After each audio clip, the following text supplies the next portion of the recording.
नमस्कार, स्वागत है आपका हमारे विशेष कार्यक्रम हॉट टॉक में।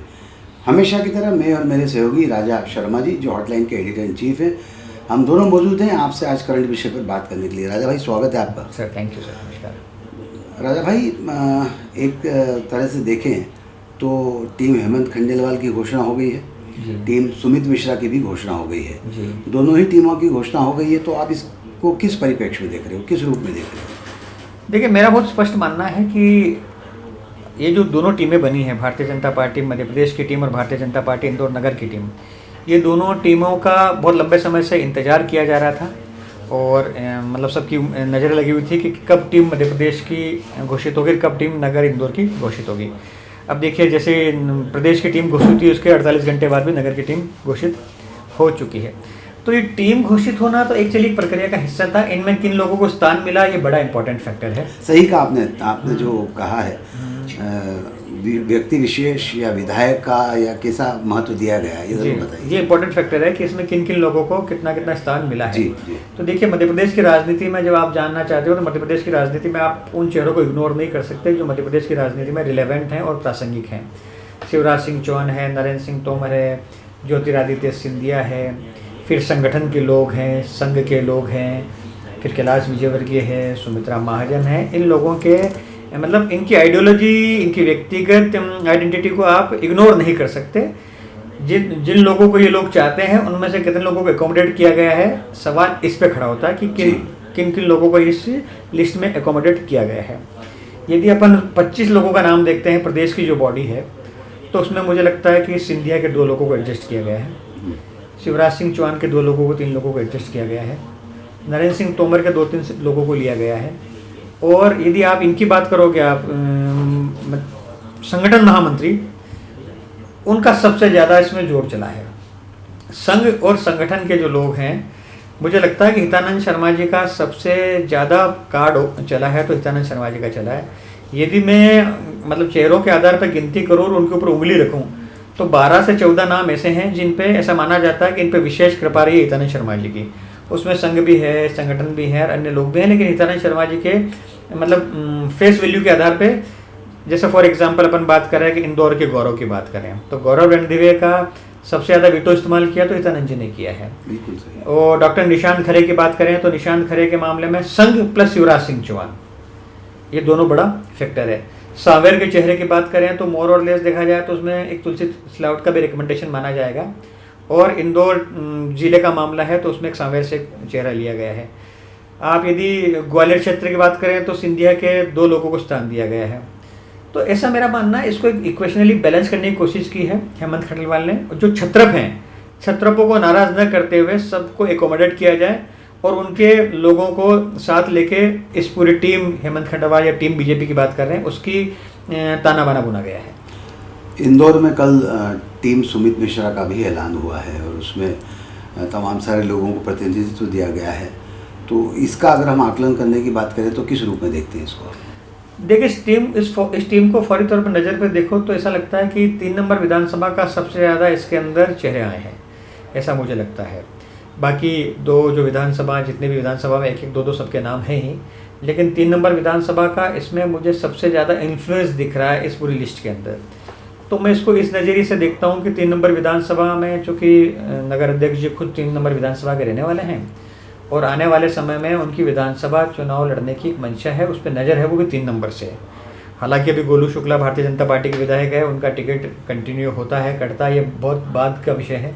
इसमें अभी भी कुछ भी कहना जल्दबाजी होगी, लेकिन राजनीति में कुछ भी हो सकता है और लॉन्ग टर्म विजन लेके चलना पड़ता है। तो मुझे लगता है सुमित मिश्रा ने सबसे ज़्यादा 3 नंबर के लोगों को एडजस्ट किया है और 3 नंबर के लोगों को एडजस्ट करने में सबसे बड़ा कारण यही है कि उसको 3 नंबर विधानसभा में चुनाव लड़ने की उसकी मंशा है, इसलिए 3 नंबर विधानसभा के सबसे ज़्यादा लोग हैं। 2 नंबर विधानसभा में, चूँकि मैं पहले दिन से कहते आ रहा हूँ, लिखते आ रहा हूँ और बोलते आ रहा हूँ कि सुमित मिश्रा मतलब रमेश मेंदोला की खड़ाऊ। सुमित मिश्रा मेंदोला की खड़ाऊ को ही पूछते हैं और मेंदोला ने जिस पे उंगली रख दी उसको सुमित मिश्रा दाएं बाएं नहीं कर सकते हैं। सुमित मिश्रा को नगर अध्यक्ष बनाने में रमेश मेंदोला का वीटो पावर रहा है और उस वीटो के कारण ही सुमित मिश्रा बन पाए हैं। माना जा सकता है कैलाश विजयवर्गीय का वरदस्त रहा हो, आशीर्वाद रहा हो, लेकिन वीटो जो है रमेश जी का रहा है। तो रमेश जी की वीटो के कारण ये खड़ाऊ पूजन का दौर है। तो रमेश जी ने जिस पे उंगली रखी उसको नगर अध्यक्ष की जो बॉडी बनी है उसमें जगह मिली है। देखिए राजा भाई ने सीधा सीधा असेसमेंट एक 4 लाइनों में करके बता दिया है कि कहाँ से शुरू हुआ है और क्यों दिया गया है स्थान और किस वजह से कार्यकारिणी या पदाधिकारियों को एडजस्ट किया गया। बहरहाल ये एक चर्चा का मुद्दा है, लंबी चर्चा इस पर हो सकती है, लेकिन राजा भाई पीढ़ी परिवर्तन का दौर शुरू हो गया है जी। अगर हम भविष्य की भाजपा की बात करें तो लंबी फहरिस्त है और कुछ नाम प्रमुख भी है, लेकिन उसके पहले हम बात करें तो सुमित्रा महाजन से लेकर गोपी नेमा, सुदर्शन गुप्ता और भी कई नाम हैं जो आने वाले समय में चुनाव नहीं लड़ेंगे। तो इन नेताओं का अब दौर खत्म हो गया है। पीढ़ी परिवर्तन का दौर, जैसा मैंने पहले कहा, एक बार फिर शुरू हो गया है।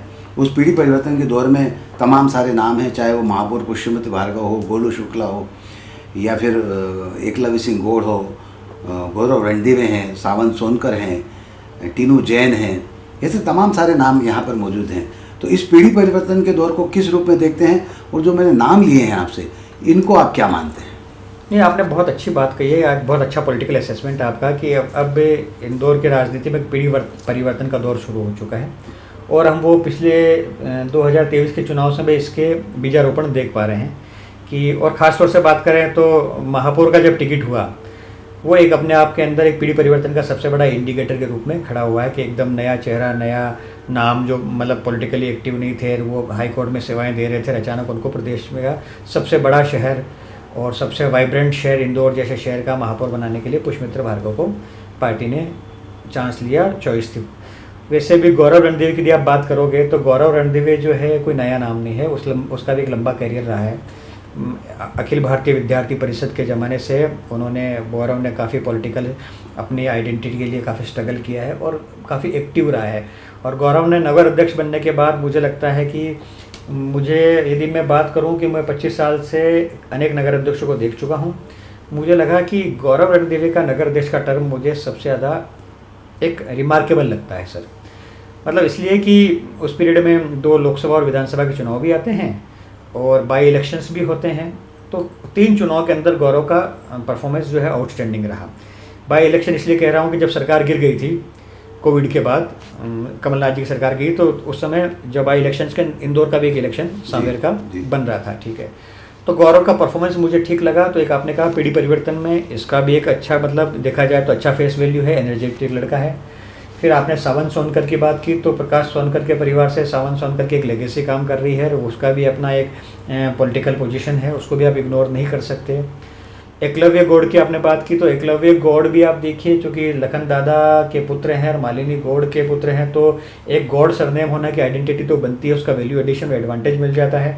आप भले ही सक्रिय कम हो, हिंदुत्व की राजनीति करते हो, लेकिन आपको एक पॉलिटिकल माइलेज मिलने लगता है, क्योंकि आपके परिवार का आपकी माँ इंदौर की विधायक हैं और महापौर भी रहे हैं, और पिताश्री जो हैं एक बड़े तटस्थ हिंदुत्व के पुरोधा रहे हैं इंदौर की राजनीति में। तो लखन गौड़ के पुत्र एकलव्य गौड़ को भी एक एडवांटेज तो मिल ही जाता है पॉलिटिकली, कि कितना आगे बढ़ते हैं वो उनके परफॉर्मेंस पे डिपेंड करता है, लेकिन काउंटिंग से तो आप इग्नोर नहीं कर सकते। अब एक निशांत खरे, डॉक्टर निशांत खरे का नया नाम भी आप देखिए, आप सामने है।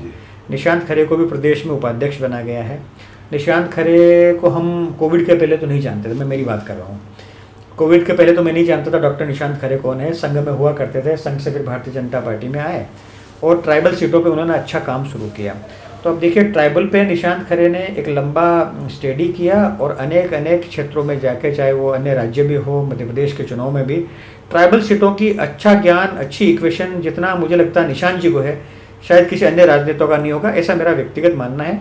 बहुत गंभीर है, सरल है और बहुत ही अंदर तक स्टूडियस हैं, अंदर तक हर बात को समझते हैं और कई जगह इक्वेशन पर काम करते हैं। तो निशांत जी एक बड़े संजीदा व्यक्ति इस मामले में।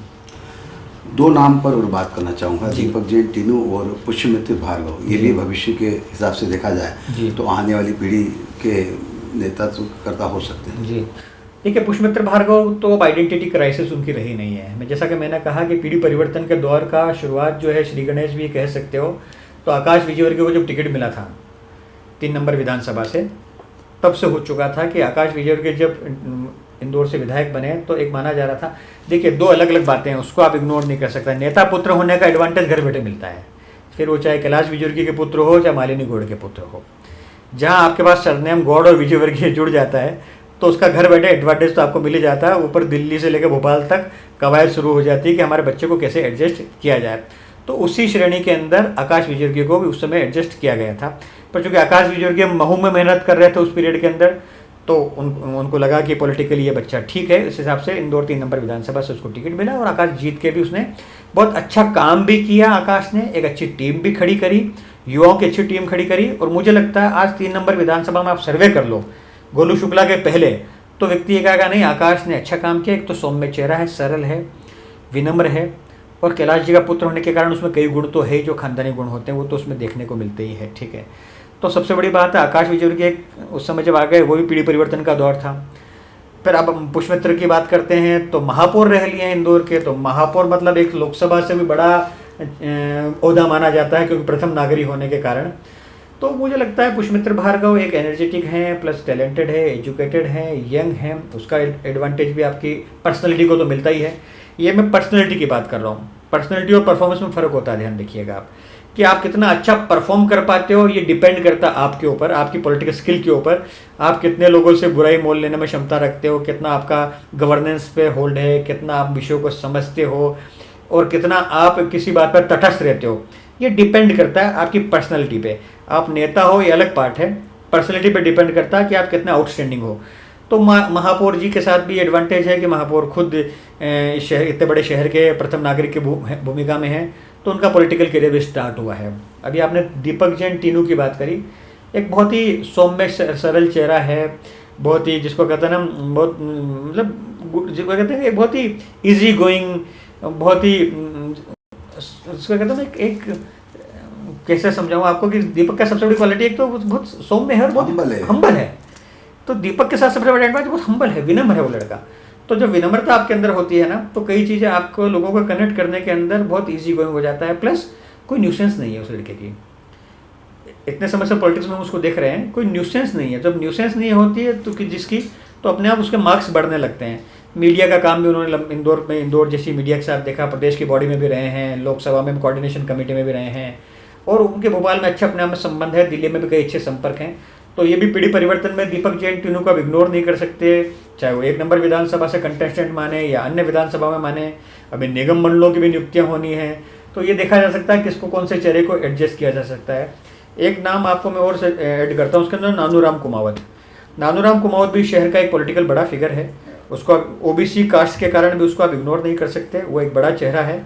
और आने वाले समय में ये इस नाम के इर्द गिर्द भी आपको कोई राजनीति देखने को मिल सकती है।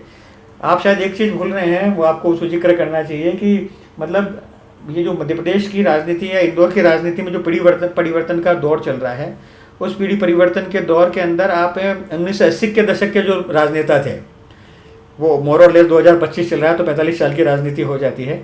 तो अपने वारिस खड़े कर रहे हैं वो किसी न किसी रूप के अंदर। जिनके गॉडफादर है उनको एडवांटेज मिल जाता है, जिनके गॉडफादर नहीं है उनको संघर्ष करना पड़ता है।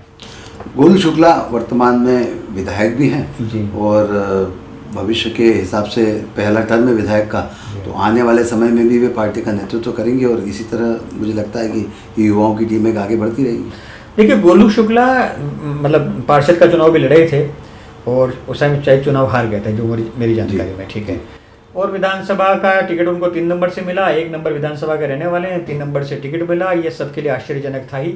पर जो कि जब एक बार टिकट मिल जाता है और भारतीय जनता पार्टी का टिकट मिल जाता है, और 3 नंबर विधानसभा मोर और लेस जो है व्यापारियों का क्षेत्र है, और व्यापारी मूल रूप से भारतीय जनता पार्टी से जुड़े हुए हैं, तो उसका एडवांटेज भी मिल जाता है। तो जब आप टिकट मिल जाता है, विधायक बन जाते हो, तो चेहरा तो आपका स्टेब्लिश हो ही जाता है। फिर डिपेंड करता है कि आपके खुद के कर्म कैसे हैं, कि आप कितना अच्छा उसको आगे कैरी ऑन कर सकते हो। 3 नंबर विधानसभा का जिक्र चल रहा है, तो मैं एक नाम लेना और जरूर चाहूँगा कि भारत मथुरावाला एक ऐसा नाम है जो एक वहाँ की उस ऑर्गेनाइजेशन के अंदर, मतलब फेडरेशन के अंदर, व्यापारियों के अंदर एक अच्छी पेट रखता है।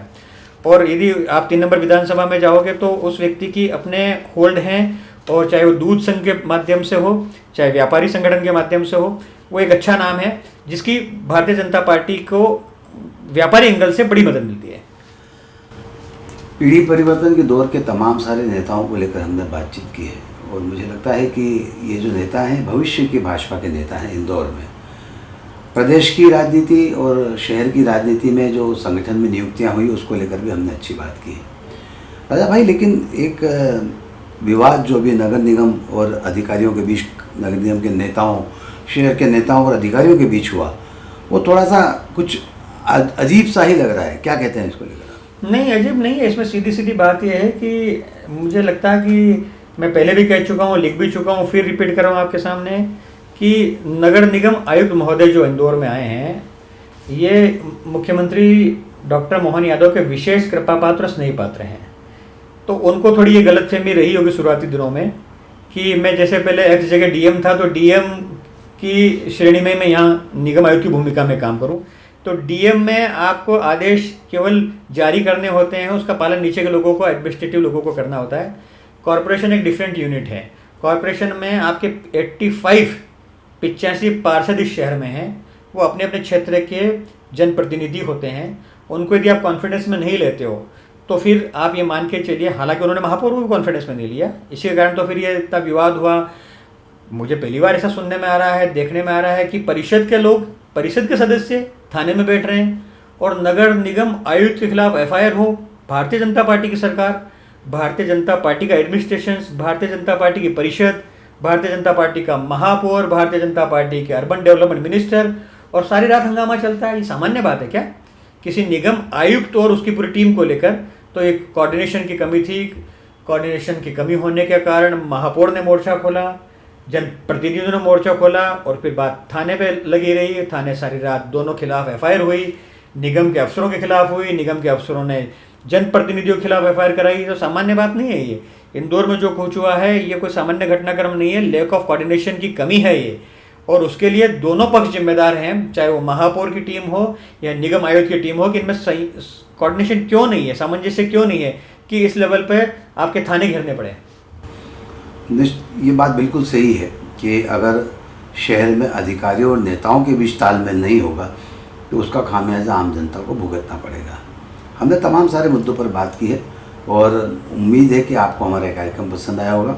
आज के इस कार्यक्रम में बस इतना ही। सुनील जोशी और राजा शर्मा को दीजिए इजाज़त। नमस्कार। थैंक यू भैया।